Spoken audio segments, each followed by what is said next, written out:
Ako po si Honey Sweet Baricanosa, 22 years old po, from Calamba po.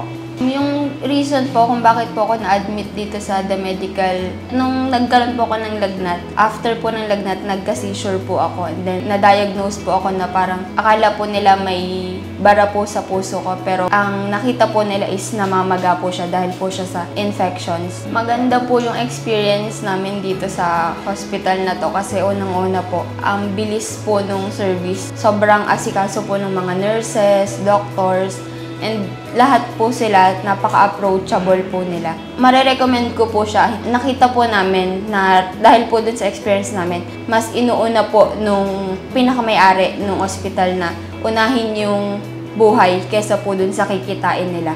Sa mga nurses po na nag-alaga po sa akin, maraming salamat po kasi hindi niyo po ako pinabayaan. Thank you po kasi kung hindi po nang dahil sa inyo, baka po wala na po ako ngayon.